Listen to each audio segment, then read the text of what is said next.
दोस्तों, सागर संदेश की तरफ से जय भी नमो बुद्धाय। मैं आर के पौरिया आज आपको हिंदू धर्म के बारे में कुछ बताना चाहता हूँ। उम्मीद करता हूँ कि आप ध्यान से सुनेंगे और उसको आगे ज़्यादा से ज़्यादा शेयर करेंगे।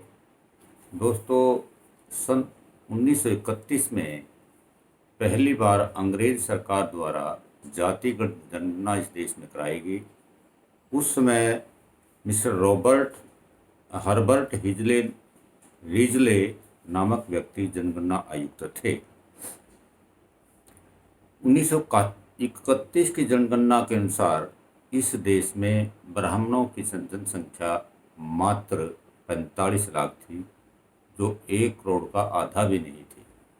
1947 में देश की आज़ादी के बाद उनका सारे देश पर कब्जा हो गया, जबकि इससे पहले उनका कभी कहीं शासन नहीं रहा। यह कैसे संभव हुआ? ब्राह्मणों ने हिंदू शब्द का प्रयोग अल्पमत से बहुमत में तब्दील करने के लिए किया। जो पहले कहते थे गर्व से कहो हम आर्य हैं, वो कहते हैं कि गर्व से कहो हम हिंदू।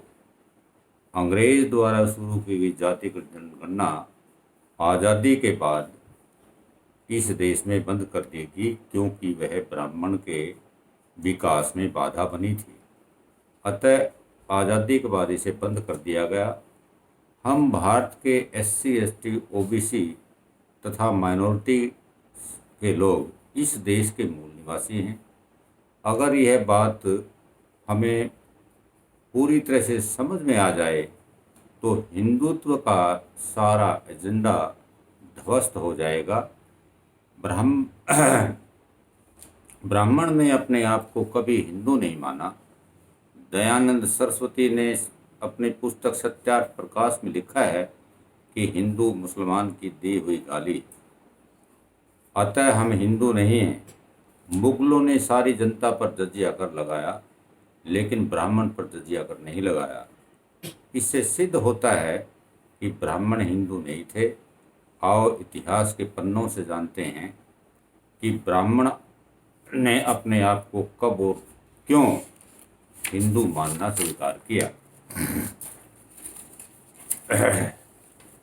दोस्तों, सन 1916-17 में इंग्लैंड में एक अडल्ट फ्रेंचाइज के लिए बहुत बड़ा आंदोलन शुरू हुआ और वहाँ की सरकार ने उन आम लोगों की बातें स्वीकार कर ली।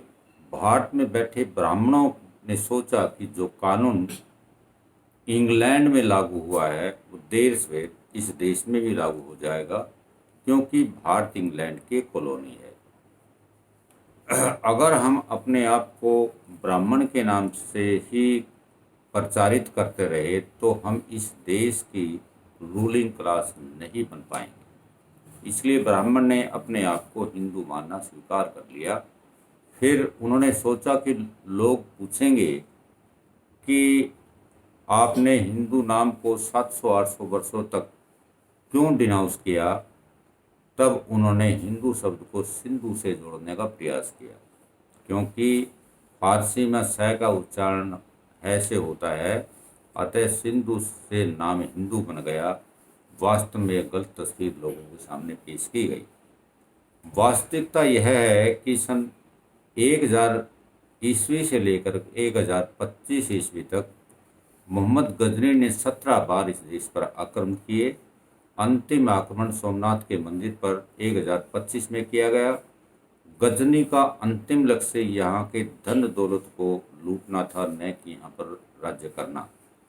इसके पश्चात मोहम्मद गोरी इस देश पर शासन करना चाहता था, अतः उसने भारत में विजित क्षेत्रों का एक वायसराय बनाया, जिसका नाम था कुतुबुद्दीन ऐबक, जिसने 1206 ईस्वी से लेकर 1210 ईस्वी तक इस देश पर शासन किया।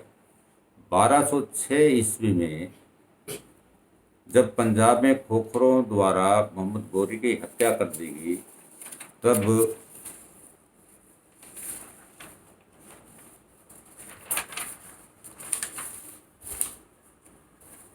गौर प्रदेश में ताजुद्दीन यलदौद ने उसका शासन हड़प लिया।